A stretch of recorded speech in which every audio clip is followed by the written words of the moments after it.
Bye-bye. Interlock. That is, you interlock the two. Now stretch them quite as... Soccer. And the... Quiet, please. In exactly 15 seconds, we'll be on the air.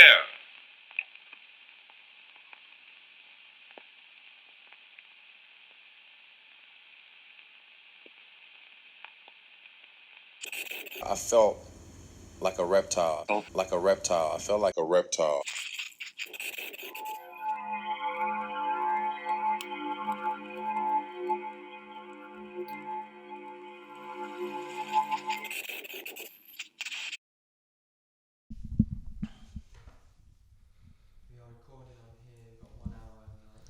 This is recording here as well.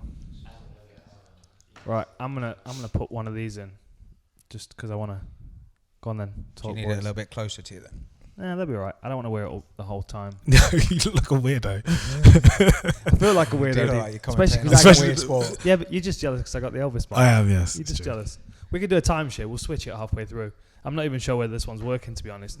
As you can see, we've got odd microphones. I did buy three lapel mics and a new recorder with 4 ports, in fact, so we can do more than 2 people podcasts. And I don't know why, but the mics aren't working. So we're using the regular podcast mics. Just hold it. And Elvis Presley's mic. This is normal. This is Close worth millions of dollars, this one. I stole it from Sun Studios while I was there visiting. All right. I didn't say that. No, we'll cut that out. So we're going to talk about some fights from this weekend. We're going to talk about... Well, let's first talk about the Cage Warriors main event. Dude. And the banana shin of Sofia Wilkachu. There was the scream. It wasn't the break. I think we've been conditioned for the breaks with Corey Hill, Anderson Silva. I've seen it so many times. It was the scream. Yeah. There was no breaking on. It was just just a full on. It's like, yo, this is real. Well, I only saw the highlight on Instagram, I think. So they didn't show that part afterwards. But even that was enough. I was it's just like his toes came around and kicked himself. It's always the worst. It's not the kick that's the worst bit. It's when they go to step again, and you're just like, oh, don't do that. It's gonna come through the skin. Bad. I'm just wishing him a speedy recovery. What do you from a coach's perspective though? That's got to be some kind of fracture in the bone already. There's got to be so there are 2 bones. Is the tibia and fibula, right? And tib.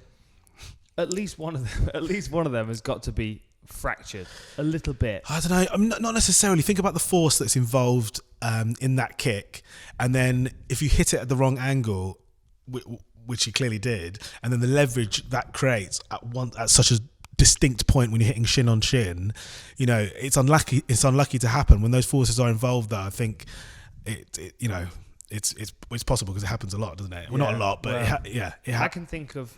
We were talking about it earlier. I can think of 4 times. There's a K1 fight where it happened, and he stepped back and he folded underneath. That was the first time I saw it. Then, obviously, there's the Anderson Silva one, and now that one. Corey Hill as well. Corey Hill, that's it. That was also. And then there was one other one. Do you remember Ross Pettifer?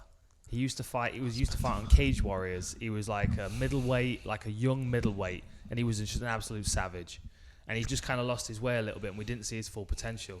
But I remember a fight where. I think it was the other way around. I think he was the one that had thrown the kick. The other guy had blocked it and broke his shin.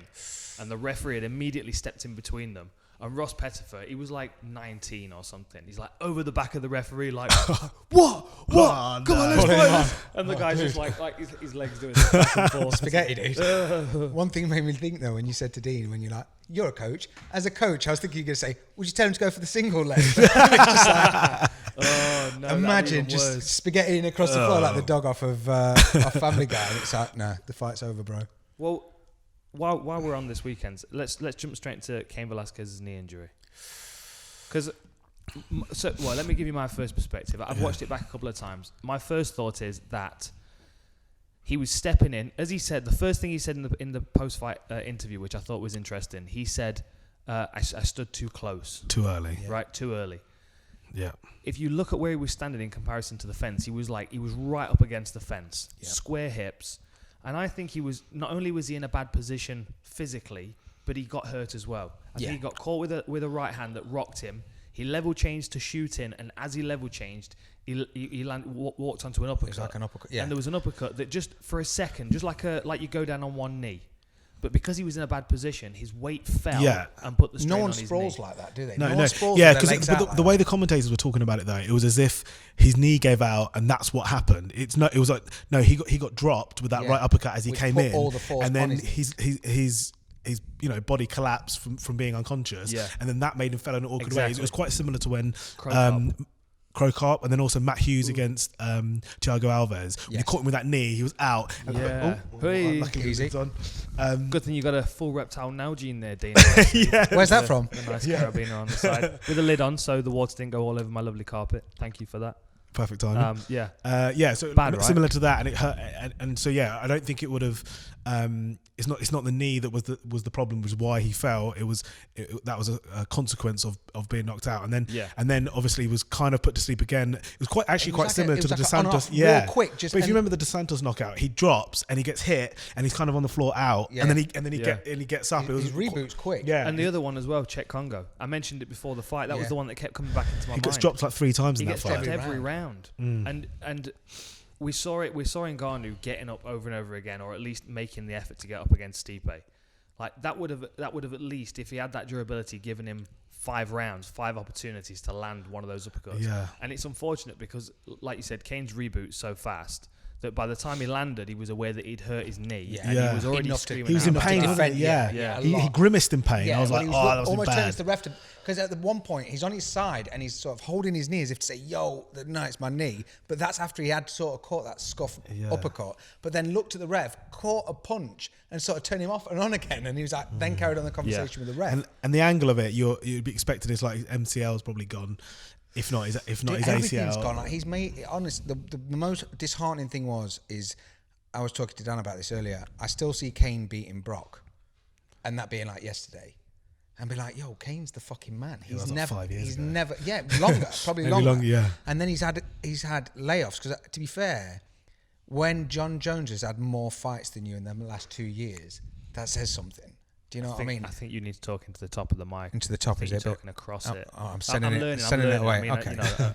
I'm just Making trying lip to figure read. out. I don't want them to miss out what you're saying. It's all valuable information. I was just saying I was gutted about Kane more than anything. Yeah. Because I saw a picture and someone said, that's an unflattering picture. I've seen him in the weigh-in and he's looking good. And I was like, okay, because he'd cut his hair a little bit shorter as well. So it just made him look older. And then when he had his Reebok top on, I was like, Kane's back. I've made the wrong pick. I've made the wrong pick. Kane's back. He's going to maul him. He's going to do to Ngannou what he did to Bigfoot. We're on. And then he unzipped and I was like, oh, I'm glad I picked Ngannou. I mean, he's never had a physically aesthetically pleasing body, but I would. Speak for yourself, Dean. I did. I mean, his missus probably loved him very much. Probably The finds him traditional very attractive. aesthetically pleasing, and then that being said, in this fight, I did notice that Andy actually came in quite light than he normally did. Yeah. Than He normally looked does. smaller. and he just looked a little not weak, but just that he didn't have a lot of muscle mass there, and not that he, like I said, not that he had loads before, but he still seemed quite solid. And then when they did exchange and Ngannou got that underhook, he seemed physically weak in that interaction. He he gave way a lot. Like he was almost like just a bit soft, and he looked at his back. He didn't have that much muscle mass. No. Yeah. And I don't know whether that's with the time off or whatever gotta it be, is, but he mate. seemed a bit Age. weaker. You know what I thought was quite interesting? There was a pre-fight interview that Javier Mendez did with Megan Olivey, and they were talking about the layoff. And I don't know whether it's just me, but I was always under the impression that Kane was out because he was injured, because he wasn't like fit Dominic to fight. Cruz. But Javier Mendez mentioned something about a contract dispute with the UFC, and they finally got it settled. I never knew that. Yeah. No, but I think that was more recently. So he could have come okay. back about 3 or 4 months ago, Right. from what I understand. And I remember seeing that interview at the time. So the timeout has definitely been healing up, but I think he could have been back just a little bit sooner because he wanted to renegotiate, because he's kind of like missed the Conor era. He was like pre-Conor era, and that's like raised everyone's. He wants to get him some of that money. Yeah, Some of that folding stuff. and man. and obviously he must know Folding money. the intricacies of DC's contract, I would imagine. Yeah. So he's like, well, hold on a minute, I need a bit of that. Especially because if DC's talking about retiring, Kane just slides right in. I know. Yeah, but at one into point the you'd say championship DC. DMs. It's like a marker pin for a golf ball, and that's where DC's been now. He's like, just hold those 2 belts and now just slide back in. But before this Tempt John weekend, Jones to come up. before this weekend, you'd have always been waiting for Kane to come back and be like, yeah, he's going to do it. But then after seeing that, you're like, the way he felt, the way he looked, like you were saying about his body. Because even if you look at Chuck was never built. He always had that baby belly. You know, when he's going backwards, and he always had that little bit of a bay window. And it was when he came back against Chuck not long ago. You know what I'm saying? Yeah. Bit of a paunch. When he came back against Tito, it just looked like someone had like upset someone's dad on the street, and he took his shirt off for a bit of a ruckus, and then got shown up. Yeah. And Kane, Come around like to you're get his saying, lawnmower back. exactly. There was a fight on Super Bowl like that. I'll never forget the storyline, because Super Bowl, you had the top guys. You had Egan Inouye against John Alessio up the top main of the card. But then the prelims, instead of having like an amateur, they just looked in the car park for someone who had a beef. Just like people settling disputes. There were two guys on there that were fighting. It was a neighbor dispute. And it was wild. And the guy refereeing was just some big bodybuilder. I had no idea what. Have you had enough? Are you going to give him your lawnmower back? Are you going to give him the lawnmower back? You know what I mean? But that's, if you ever watch the Diaz brothers, they had some fights in, like, when they looked like they were playing video games, and then they'd have a fight. Same as the Lozon brothers, just having a barbecue, and then they were like, should we just go and put our shorts on? Yeah, and smash each other up. Let's just have a roll around at the barbecue. What, bare knuckle? Yeah. Full contact? Yeah. Bare Why not? But as much as they going back to Kane though, in terms of the way he looked, you know, it can't take away from the fact that Ngannou just has ridiculous power. Potentially, I think the biggest hitter to ever fight. He's terrifying. Look at the size MMA. of And him. you look at that. What about in boxing? What about up against like I don't think Tyson? I don't think he's got the technique. You know, pound force created or newtons created, whatever. He's probably the biggest hitter, but technically he's not going to be there. Those guys like AJ or anyone like that would. But like on a stationary target that's not moving, the performance institute. Machinery. But have you had a go on that? I haven't yet. I'm looking forward to it. The crazy thing though, whenever you're ready. Whenever you're ready. His technique though is not even good. So it's like with the punch that he knocked Arlovski out with, he just goes. Like there's no torque with his body, just like, and he takes him off his feet, like the power, and you know the over him knockout. He's not like he's like creating loads of torque with his rotation. He's not got the footwork with it, has he? He's No, not got the it's movement. square sometimes. That's the same with Owen St. Preux though. Like if you look at his knockout against Shogun, where it looked like Shogun slips on a skateboard, and the other one against Patrick Cummins, where he was like moving backwards with his eyes half closed, punching across himself Just a little bit. But it's like Owen St. Preux has been fed, like, I don't know, 20 horses to make Ngannou. Do you know what I mean? Did you see that footage of him digging with the shovels? Insane. That's why he's so strong. Insane. The size, imagine because doing it's that? just But even when he got Kane though, it's a short shot, and Kane was kind of moving onto it, so you don't see the right angle for it. But that's the handle that he was The holding shoveling. the top of the shovel with. Yeah. That's the. But his hands are like the size of a bread bin. Yeah, he is massive. It's like when you think about Kane, and Kane's the guy who smashed Brock to pieces, which at the time was like the biggest dude knocking about. Yeah. When you look at Kane now, and when you saw, like, you're looking over the shoulder of Ngannou, Kane looks small because he's so massive. Yeah, well, he weighed in like 258, shredded. He's a monster. Yeah, scary. And what's the limit on heavyweight? 65, Right, 66. so he might have just eased off for 5 minutes before he stepped on the scales, and then and then just had another meal, piled on another 20 pounds. What about the other fights on the card? Felder against Vic. Outstanding. You love it. Yeah, it was a good fight. Yeah, Felder looked good.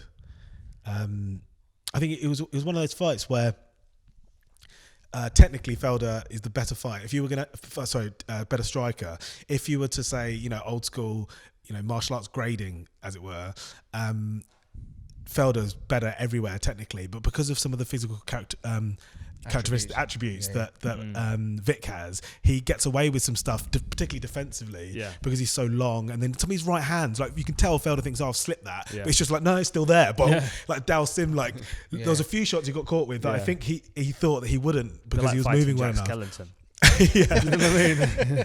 And sometimes, in particularly in MMA, more so than other striking sports, effective striking is not necessarily the same as technical striking. But clearly, Felder, I had him winning every round. But good fight though. He just looked way more matured. He's come through the ranks as like the Irish Dragon, and he's a bit scrappy and all the rest of it. Since he started doing the desk job, he just seems to have matured more as a commentator. And I'm not saying that like an old man to say, he's grown up a bit. I'm not saying that. I'm just saying he's matured in himself to the point where he put in a wicked performance and then almost embraced Vic as if to say, next time, Doc. Yeah. You did all right, but no, I've got yeah, you. for sure. He I knew hear he what had you're it, saying. and his leg kicks were outstanding. Vic was just he was shot to bits with them because I think the problem is coming back from a loss is a nightmare. Coming back from a loss like he had against Gagey when he already had a chip on his shoulder, to now come back in and being like, all right, well, yeah, you got a gatekeeper. He's not numbered. I am. See you in a bit.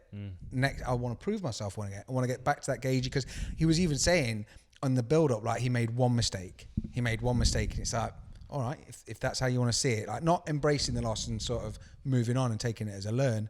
So then when he started missing a few bits and catching them leg kicks, I just saw there was a bit of confusion, a bit of frustration in his eyes. He was throwing out a little bit more than normal. Yeah. Whereas Feldersen way on point. Where and doing the same thing as he did against Gaethje, where he's pulling back with his head. Pulling it because he can get away with it with most people because he's so tall, like you were saying, like 6'3". You see that spinning back? Was it spinning back fist, spinning back elbow there? Yeah. Felder I'm threw. surprised he threw that again with him Yeah, breaking broke his his foot. arm, yeah. And he's talking to the mic. Oh, sorry. Broke his arm against Perry, didn't he? Yeah. What Looked about Kron Gracie? That- I loved his entrance music. It For was- the what did you say? It was like Mike Tyson. Yeah, he was like he used to it like was make a a siren. It was noise. Yeah, creepy. for intimidation. Brain shocking. Yeah, That's what it's called. creepy. That was I feel like great matchmaking. For him to guarantee him a win, but he still unfortunately like an old school fight. His stand up was so green. Yeah, and that's against why I tweeted afterwards Ryan Hall. That's the fight. Yeah, I love to watch him against. yeah. Ryan. So those two That'd could be good. Catch weight 150. that could work, but It'd be amazing. against anyone with takedown defense and competent striking, he's getting knocked out. Like Brian Ortega shuts. Yeah. Yeah, he or shuts him down, keeps who's the him guy that down. just beat Mendes? Volkanovski. Volkanovski. Imagine him Yeah, against yeah. he would like murder him. Yeah. But it's almost like which Gracie was it that came into, was it Strikeforce? What's his name? Hodger. Yeah. And he was on a tear. Same sort of thing. They kept dropping him in there against certain people. And then was it King Mo that just King Mo knocked him out. knocked him? Tim Kennedy actually kind of out-grappled him. Yeah, and Didn't look he? at Tim Yeah. Kennedy. Did you see Tim that Kennedy's got stat like that- 4 arms. Did you see that stat? It was like 24 years or something since a Gracie had won in the UFC. No way. Yeah, they put the stat up and they went through, and that's why you reminded me because you said Hodger. Hodger was one of those. Because when you got Hodger didn't win in the UFC though, No, did he he? didn't. No. He fought, but he lost. Yeah, Yeah. Tim Kennedy, I think. Yeah, it was something. It was a few And years. then Henzo Gracie fought in Abu Dhabi. And he lost against Matt Matt Hughes, Hughes. yeah. Matt Hughes, yeah, he looked good. Yeah, Yeah. Well, so Hoist would have been the last person to win. Yeah, and then he came back and Yeah. like, this is was it 60? lost to Matt Hughes, didn't he? 68? No, was it 68? I think it was. I don't remember. Maybe it's 60 something. I think because he came back and said, "This is my house." Oh yeah, In yeah. his t-shirt, and Matt was like, "All right." People are going to say in the comments that you're sounding like Mark Goddard again on this one. Oh, sorry. It's all right. What? It's because we've changed the format again. It's we're not podcast trained, none of us. Do I need to be less Brom? It's Oh, sorry. I'm. It's because I'm used to having this on the table, and now I'm having to like hold watching it. Formula One. Any was other it? fights on the card that stood out? What was that? Oh yeah, Vicente Luque against Amazing. right? that was exciting. Yeah, To get out of that first submission, that was like as deep as it could that get. was Unbelievable, tight, wasn't right? it? It's the way he was grimaced, and then it popped. You know when you watch on the replay, it was just that, and you're like, "Oh my god, breathe." Yeah. But I think with someone like Barberena, you can't help but like shout for him because yeah. he's not physically in the same shape as a lot of the other fighters that are looking like chiseled chocolate, and he's having a go. And the problem is he's coming out just. Look, he had a word with Sage. He's not meant to be in there to win. No. They haven't brought him on board to win, and he just What is keeps the putting in spoiler the, into? Was always it was Sage, and then who was the next guy he fought? Was it Wally Alvarez? something like that. Let me check. 'Cause It was someone that should have beat him. But the Yeah. knee that, or the couple of knees that finished him, they were Filth. good, well timed. Yeah, Wally Alvarez. See, I was literally sat. Do you ever do this thing where you're watching, like, if you can get to a minute, he'll win. You just convince yourself. I don't know why it's a weird thing to do, but I was thinking, if he gets to the clapper, he gets to 10 seconds, he's got this. And on 11, he just caught the knee. I was like, motherfucker. Yeah. I just jinxed the poor guy. It just goes to show. Like, the thing is, the amount of shots that both of them took. I enjoyed watching the fight. Don't get me wrong, but my thought afterwards is always, why is it taking you so many shots to hurt somebody? Why are you landing like that? To me, is a nightmare. That's a bad dream. Yeah. That's like trying to run away and not being able to run away in the dream. Is punching someone and them not falling over. Yeah. That's it. Like you were saying, like a glitch in a game. It is. I used to have nightmares like that before fights. Like I would have somebody in front of me and I'd be unloading on them and they're just not registering, like a glitch in a game. Yeah, and they're just like I've had that to me dream is- loads. I'm And, thinking, they're like a soft pillow. It's like it doesn't connect like the way it normally would. like you're punching Homer Simpson. Yeah. You know what I mean? Just over and over again, like a bag of sand. But you get people like Gagey and these other guys that they come in and they get those couple of one-punch knockouts. Yeah. And then, not Gagey, like Perry. Mm-hmm. Like you see Perry come in and people underrate him, underestimate him. They're the words I wanted. You got this. The underestimating words. So they come in and then they get clipped. But then it seems like after that, when people start expecting that, they start to defend a lot more. So it looks like he's getting them with the same thing. And it's almost like with Barberena, he was eating some big shots, but a few of them were like not flush. They weren't as clean as who Luque's caught before. He just seemed to stay so loose as well that he was able to walk through a lot of stuff. And I don't know whether he decided halfway through the first round that Luque didn't have the power to hurt him. So he was just going to put himself in harm's way just to wear him down. Because, I mean, Barberena's not a knockout puncher, is he? I mean, has he got... Apparently he hits hard though. 10 Brad, knockouts out of 14. Brad What am I Scott. talking about? Brad Scott trained with him and said that he hits really hard. Really? Yeah. See, the thing is, I'm thinking of the Wally Alvarez fight now. He was embracing the mohawk, wasn't he? He was. Let's be Solid. honest. He had the power. He had a cross between like Chuck Mohawk and your old Mohawk. Yeah. Bit broader than yours Well, and longer than Chuck's. I know Chuck's was technically a mohawk, but at the same time, it wasn't. Whenever mohawk. anyone has a mohawk, we're all like, Dad, have you seen so-and-so Seen with the the guy? mohawk? Seen the guy with the haircut? Yeah. The guy Have with you the seen haircut? him? Is that all I am to you, Dean? Just a haircut. Aljamain Sterling as well. Oh yeah, that was good we were performance. talking about the Jones Gustafsson fight earlier and how I thought that was a very, very similar approach to just interrupting his movement. Jimmy Rivera never really got started.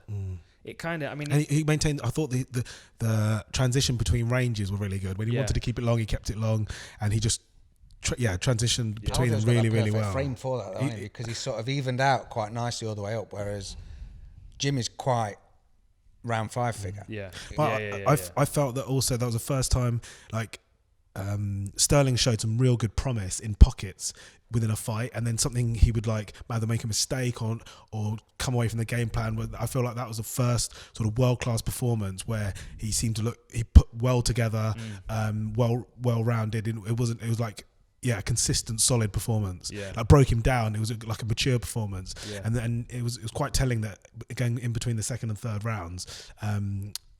Vieira, Rivera. Rivera showed said to his corner, "Oh, I just don't feel on today. I'm not. I'm off." Yeah. And As soon as he said that to himself, it's that's like done. It's very hard to come back from that. Mate, well, you've seen people stop on the stool before and just be Yeah. like, And Trevor, That's it. Is it Trevor? am I still talking over it?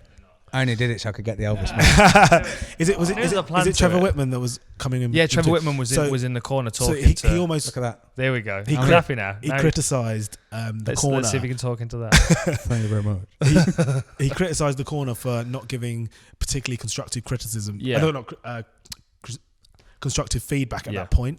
I would say though that in that state, when someone's in that mentality of I'm off or whatever, they're not going to hear anything technical anyway. You just need to be You need to be motivated. motivated. It's about so I think that would be lost on them to try and say you need to do this with your foot, whatever it might be. It's more about getting them up for it. I don't think he necessarily did that particularly well. He might have needed a slap or Little bit something. of a slap. What do you do in that situation? Maybe genuinely, come on, mate. Effing wake up. Yeah. Well, it's 12 weeks. 12 weeks led up to 15 minutes. Yeah. Like you've Well, got recently, there's a couple of fights recently where I've found in some criticism of myself in the corner, is that in between the urgency needed in that second round gap where.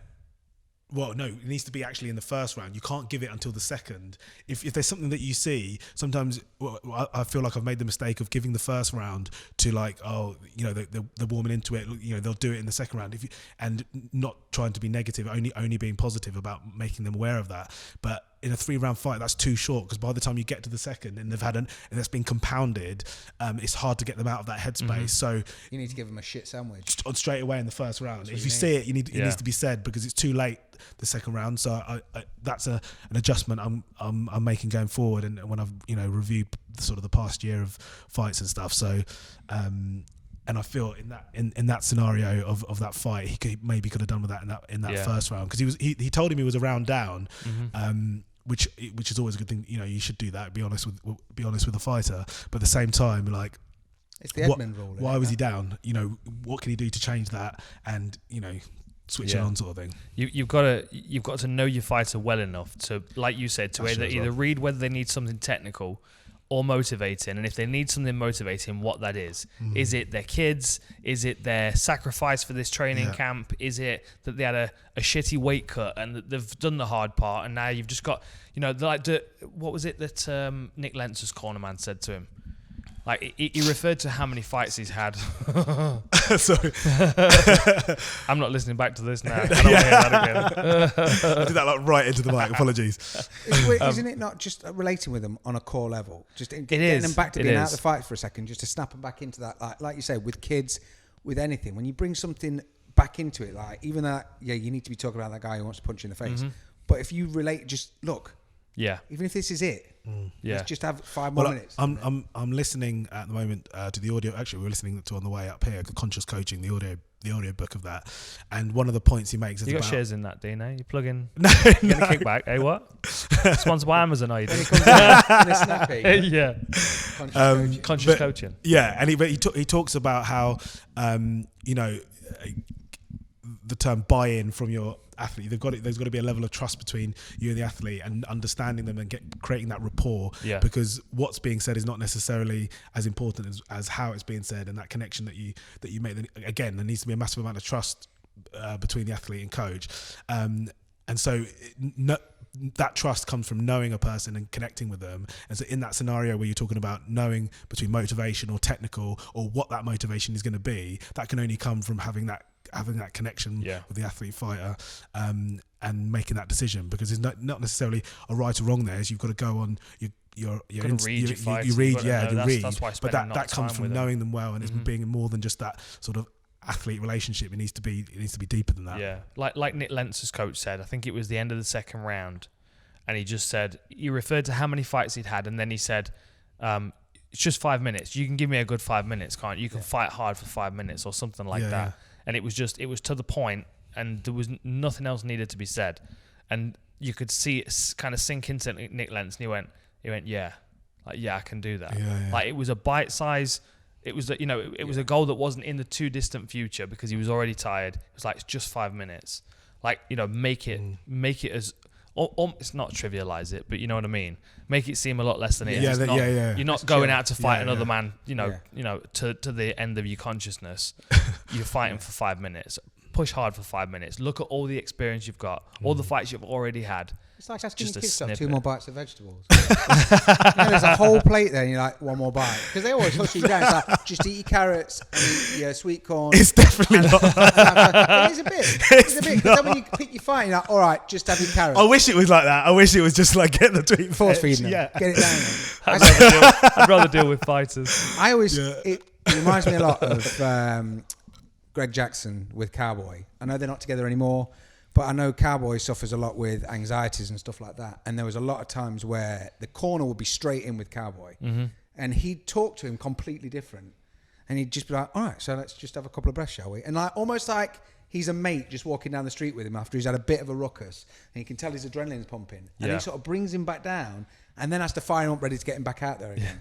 And that, obviously the relationship is different now, but if you get to watch any of those fights and see the corner cams, there was a lot of footage from Cowboy just getting a lot of energy from Greg Jackson. And Greg Jackson's a good example of someone that not only reads his fighter, but also considers during training camp how to coach them. Yeah. Like, there was a period where he went, I can't remember, there was one of the Russian fighters he was coaching, and he was using an accent in the corner, like he was speaking English with a Russian accent, and then he did it with Portuguese as well. It was very strange. But really? Just trying to get into a a more familiar cadence of speech with his Yeah, but I fighters. think we all when you travel or whatever and you go to other countries. No, he was doing this intentionally. Yeah, I know, but I'm sure have you noticed yourself do that when I don't definitely- start talking like Hanato Loranian. No.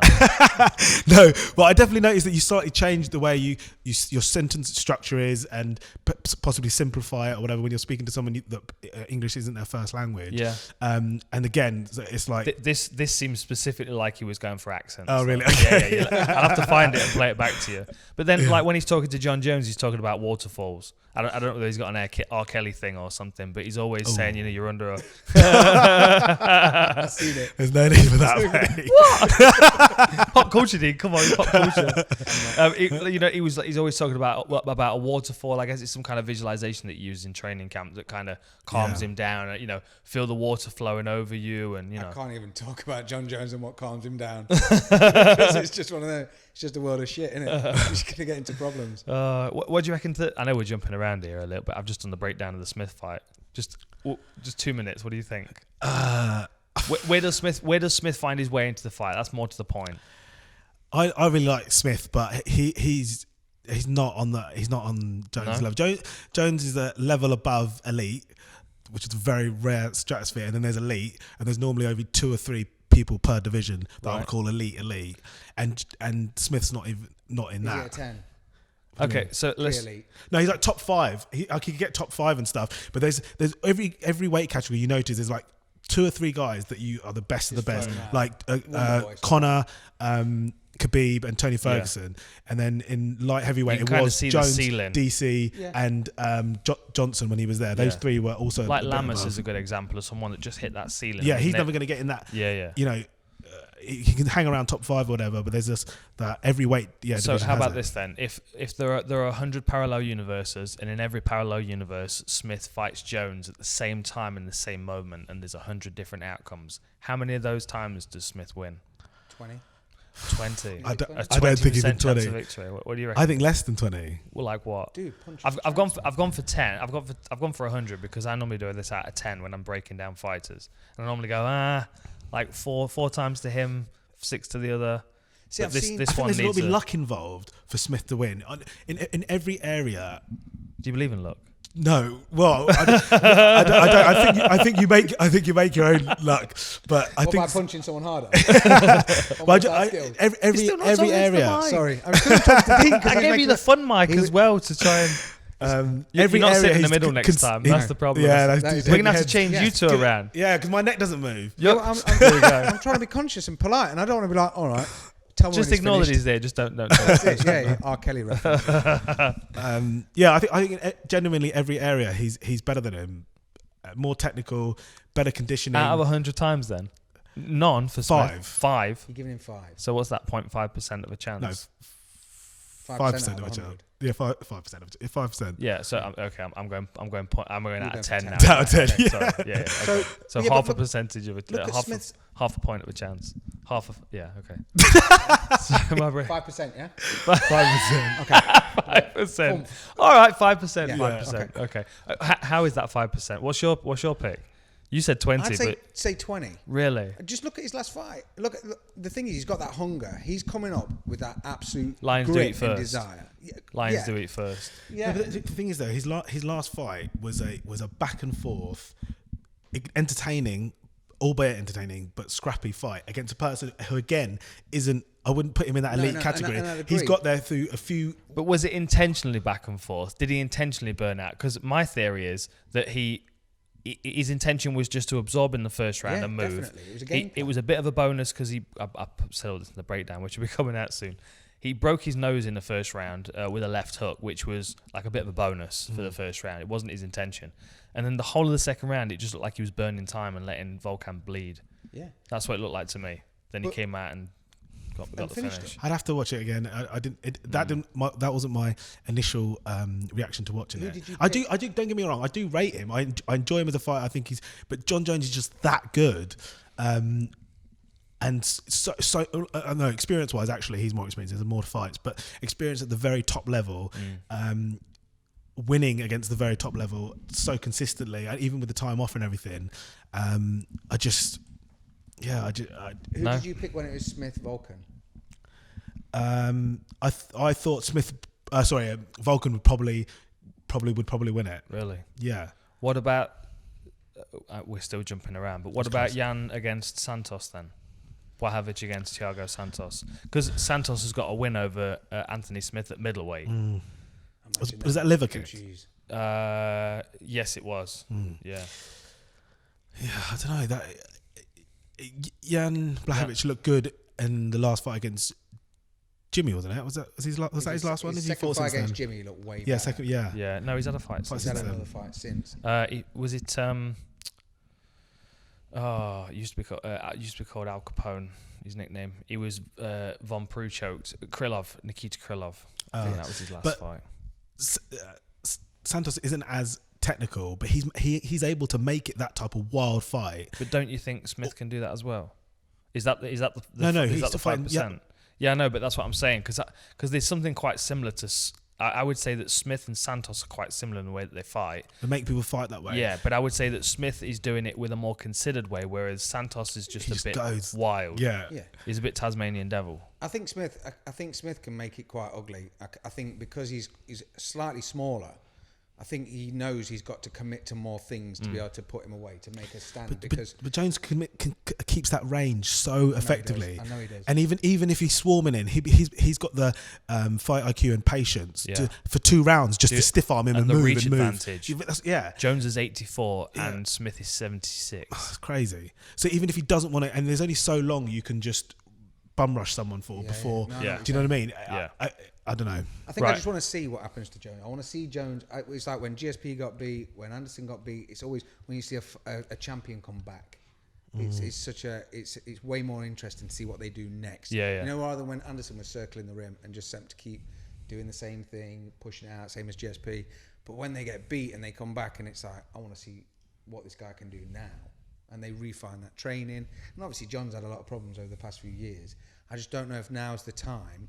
Like, if it was back when he was coming back and he fought OSP, would Smith have done something a bit different? Because Smith's always the performance that he had against OSP, that potentially could be trouble against Smith. But he's coming off an incredible performance against Gustafsson and back-to-back camps pretty much. He probably had a little bit of time off, which is, for the type of person he is, I think that's probably a good thing. Yeah. Do you know what I mean? He's probably going to be a better version than that. Yeah. And he looked incredible in that fight. Before that fight, you know, when they go to the changing room and they watch the warm up or they watch him shadowboxing or whatever. There's a clip from that where he's shadowboxing into camera, but the feints that he was throwing, I was like, no wonder people. Obviously you've never seen that angle before, but you could see how difficult that would be because you can't work anything out just from that. I know it's not real. It's not sparring or anything, but you could just tell those feints, and this one that long, it would just give you all type of second guessing, just like you said in Gustafsson, where he was just like resetting him, not letting him get going. But that starts with the feints and then the little shots, the little kicks, and I could imagine. It's be a night. That's my nightmare style for me to. I watched the Gustafsson fight back a few times, the second one, and the more I watched it, the more it looked like Jones was sparring someone that had walked into the Jackson Wink gym, and Jones knew he was better than him, so he just kind of toyed with him a little bit. Yeah. And he toyed with him to the point where he became vulnerable for a really comfortable takedown, and then just never let him get back up. Mm-hmm. Yeah. And Jones seemed to coast. He seemed to program Gustafsson into working at 80%. And didn't really allow him to get out of that 80%, because every time Gustafsson tried to make something happen, he'd interrupt him or he'd move away. And then there were points where Gustafsson was reaching and missing, and he'd throw 3 shots, immediately get discouraged, and then just stop. And every time that happens, that just compounds the idea of not fighting more than 80%. The difference with this Smith thing is, with Gustafsson, everyone remembers it like the best Christmas they've ever had. It's always remembered slightly different because Gustafsson came into it. Jones said he was literally on a cocktail or whatever, doing whatever he was doing, and didn't necessarily train. Then it was remembered this epic brawl, this most amazing fight that nearly beat John Jones. You see, that's why I think Jones fought Gustafsson like that. The second time? Yeah, because I think he wanted people to see, it was easy for him. Yeah. That was a bad version of John Jones, which is why Gustafsson looked so good.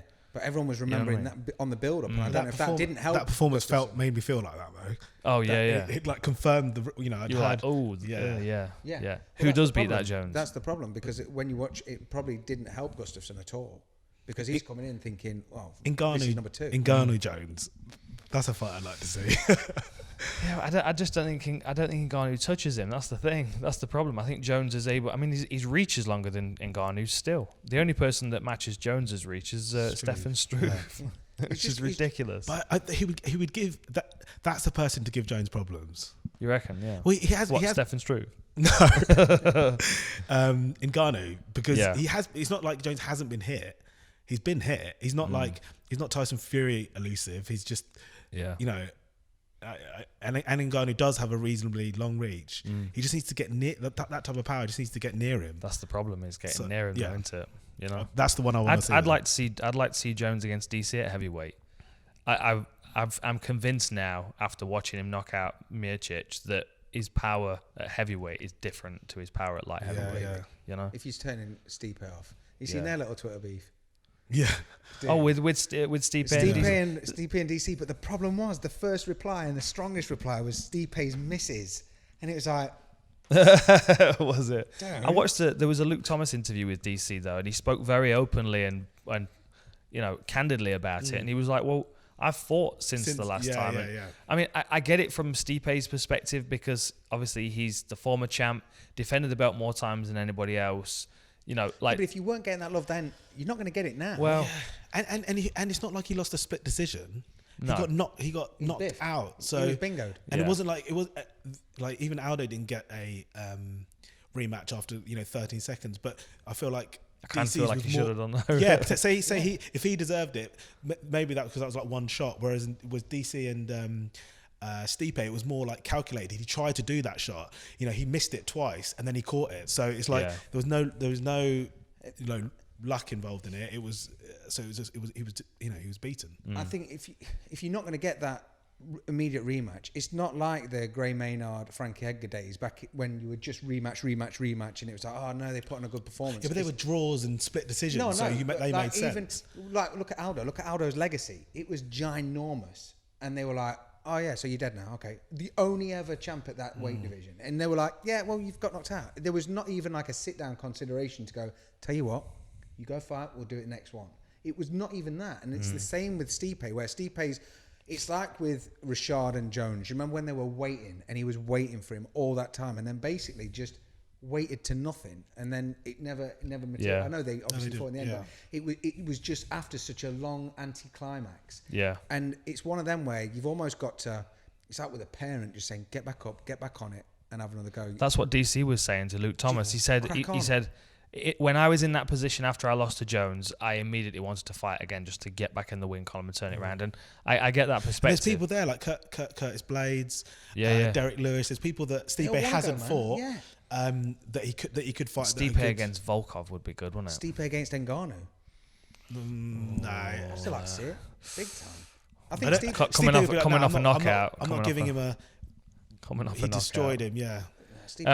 Quick before we jump on to Prague, I wanna speak about the daily MVP fight. What do you think? I scored it to Daly. Did you? I did. I was expecting. Is that because you love him? is that because those lips on your neck? Are Yeah. Well, obviously, it's always hard to watch when you watch your friend fight and potentially score it objectively. Yeah. So I'll definitely take that in consideration. But I always feel like I go more critical when I'm in that position. Like when I I really wanted him to win. Right. Yeah, that is true. But Really, I really. I wanted him to win. Yeah. Just because the way things, what had been said, what it You meant got for riled UK at the MMA. weigh-ins Yeah, and like stuff. I'm obviously going to back my mate in that. And I thought he did enough. And by a lot of people's reaction, they sort of seem to be looking at it a similar way. Like most people seem to think, but it wasn't even a split decision though. So it's strange. But Yeah. It wasn't a robbery. 5 rounds. I scored 3-2 for MVP. I did because I felt like, and it was all down to the last round. Can you remember which I was going to say? It was all down to the last round. I felt And like that last bit, that little exchange where he ended up on top. Yeah, there were 2 bad decisions in that last round on Paul's part. He went for a kind of like It was like a judo throw, Yeah, and he ended up on the bottom. And then there was another another opportunity for him to either stay at distance and land shots or close distance and clinch up against the fence, and he ended up in a scramble end upon the bottom again. Yeah, but two things that came out of it. MVP seemed physically weak. There was a few like scrambles where you calling him out. It's like a first proper challenge. Isn't Yeah, it? Like Are you calling him out? No, I'm not. But he did. There was a couple of exchanges like scrambles where, really MVP had the advantage in terms of in the grappling position, but Paul just kind of muscled it and fought him down. He just seemed a bit weak in there. And then secondly, moving forward, the wrestlers in that division, we've trained. Paul's got strong wrestling, but it's not. Imagine what Rory McDonald would do. God, he would just he would take him down, and we would not get back up. But that's what Paulie came out and said. Paulie was saying they're just protecting their investment. Yeah, that's exactly. But Paul, that's because Paul thought the decision was. Yeah, I know he's upset, and I know he's going to throw out there whatever. But the problem is, you can almost see how that works. You can see how that relates. Because the problem is, it's like it was even building up to it. When Paul's just trying to stay, he's just looking straight ahead.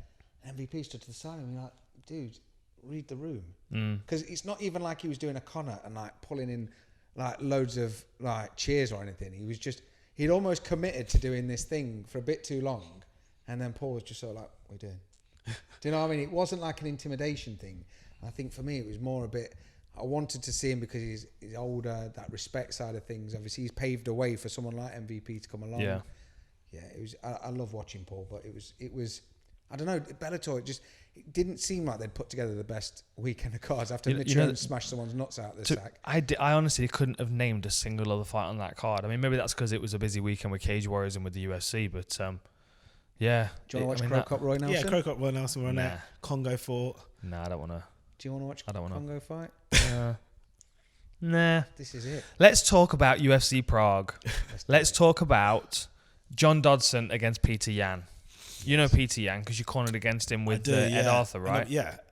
What do you think of his UFC career so far? He looks like a fucking Tasmanian devil. He's a killer. That fight for Ed was a tough one. Going into that fight, Ed was 6-1, Yan was 7-1. Both had European titles. Ed was the former BAMMA World Champion and the Superior Challenge Champion, and Yan had the ACB title, but had just lost it. So going into that fight, I thought it as a good test for Ed to see where he's at on the European scene, and whoever won that fight would go on to do what as they've gone on to do, basically. But that was definitely one of Ed's toughest fights, and he showed the level that he was at in that fight, and I knew that he was going to go on to do good things. The way Ed described him as an opponent, and how difficult he was, how hard he hit, how strong he felt. Doing your research between Ed taking the fight and fighting, was Peter Yan as good as or better than you expect? Better, definitely. His footwork's incredible, isn't it? Yeah, better, hit harder, had a better. A very good engine on him to control people in the cage as well. He was very good at dictating what the pace of the fight was. Exactly. He took his moments to like turn it on, give him a beating, bring it back, and fight within himself, go back up, and that comes with experience. That's a skill in itself, as dictating the pace of the fight. But yeah, very physically imposing. Come forward guy when he wants to, and the fights that he's had, he looked really impressive. And I think this is again great matchmaking by the UFC, because this is like a Dodson's. He's not a gatekeeper, but he's like. Mate, he knocked out TJ. Yeah, I mean a long time ago.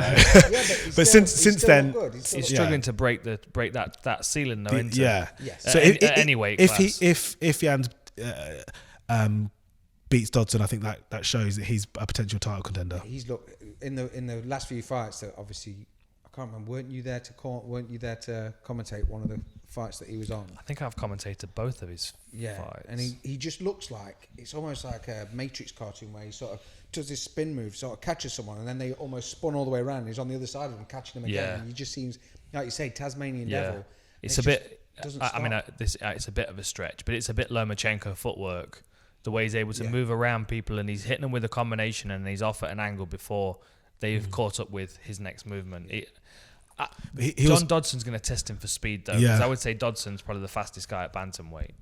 Could you see this being a finish a bit like the Faber-Mike Brown, bounce off the cage, because they're always constantly throwing something random, and like insane explosive moves? Could it be where one of them, like, you remember when Faber sort of came off the cage to do a spin? Yeah, was it against Mike Brown? Mike Brown caught him. I think Peter Yan's going to back him up against the fence. I think that's what he's got. What his plans got to be. I was going to say. I think what Jan's good at is pressuring without doing anything and making people feel uncomfortable, and that's tiring when you're on that back foot. And he's just giving enough to make you work. And I don't think Dodson does as well as it. He'll see if he is faster, you don't want Dodson to be settled and then just go. But if you're making him feel pressured, he's not going to be able to set himself as well to let that shot go. So when he does do that, you'll be able to see it coming and then potentially counter it. And I could see him doing that. Yeah. Who was Dodson's last fight? Because he looked a bit like a corpse. He looked a bit flat. He looked a bit flat in his last fight. I can't remember who was it. Jimmy Rivera. He lost a decision 2-8. Yeah. He just looked a bit flat. But then again, so did Jimmy Rivera. That was a little bit like the Jimmy Rivera coming off. What was it, Ngannou after he lost to Stipe and he was just a bit flat. Yeah. You know what I mean? Like sometimes there's a fight and it just breaks somebody for a minute. The other fight on the card I think is worth chatting about is David Tamor's brother against Chris Fishgold. Oh really? Chris Fishgold. That's a good fight. Because do you remember Daniel Tamor fought in Glasgow and broke his hand in his debut? He fought Danny Henry. It was an absolute war. It was a great fight. I mean, he's fought since. He fought Julio Arce and lost by... I think Fishgold could manhandle him. You reckon? What is he? Is he 6'2"? Excuse me. Yeah, lubricated. Fishgold is a beast on the grappling side of things, and I think that he can get in his face. He doesn't want to stay outside with him because he'll get picked off, but he gets in his face, head on his chest, and just gets that grinding sort of style against him. Is it bad that I've just thought Fishgold's surname is Goldfish the other way around? Is that not mad? Is that not like brain dead? I saw you smiling in the corner of my eye and literally, I thought he's off on a tangent right now. He's not listening to what I'm saying. That guy's name is Goldfish. Funnily enough, I've realised that if I say the wrong thing enough times to John Gooden, I can sometimes short circuit his brain. I'm not sure he listens to the podcast, so he won't know I'm doing this to him. But every time I say Chris Fishgold, I'm saying Fish Chris Gold. And I just want him to say it one time on commentary. And I've got it. It's like that, like the intro of the US Office where he's always trying to program Dwight. Yeah, like, and he gives him a minute. Exactly, where it's the Pavlovian response. Have you seen that one? No, I don't. I've never watched it actually. Oh mate, you've got take 2 weeks off. You're going to China. Take it all with you. Take it all with you. It's the greatest TV show ever made, ever. I feel too loyal to the British version. No, you won't be. They're different things. They're different things entirely. First 2 seasons are carbon copies, but then from season 3 to season 9, it's all brand new. And Ricky Gervais is still doing it. Yeah, they're different shows entirely. It's awesome. They really are. They sit side by like the UK Office makes me feel uncomfortable, and it's an uncomfortable humour, like cringe. Yeah. Whereas the US Office is just you can't help but love Michael Scott. It's Steve Carell, isn't it? Yeah, Steve Carell. It's cringe, but it's not as uncomfortable as cringe as all right, Ricky Gervais. I'll give it. At some time, I'm going to have to. I'll be bored over there. You'll have the time, Dean. You'll find the time. I do think we need to have some suggestions sent in that you can subliminally inject into Johnny G's brain. You think? Yeah, so during a broadcast, like, someone can tweet out and then he'll be saying something and they're like, pink elephant, what? And someone rings up, I want a t-shirt. We'll have to get Darren Brown on. I'm sure he can give me some ideas of how to short circuit his brain. It's good to play with people a little bit, isn't it? He likes the challenge. He does. Anyway, anything else you want to talk about? No, I think we're all good. I think we're good. Is that everything? I think that's everything. Cool. We're finished. Let's wrap it there. Whoa, that's twisted my brain. I've got stories for days, but that's in there. There's that's it. Nothing else. That's it. Out. You're gonna be buzzing around with that for days. Yeah, for real. Right, cool. All right, we'll wrap it there. Thank you very much for joining me, Dean. I didn't intro you at the start, but you know Dean Amasinger is, of course. Thanks for joining me. We'll have to get some more of these done. I like these 3-way things as long as the recording worked. So we'll keep our fingers crossed for that. All right, catch you next time. 53 minutes. There you go. All right, let's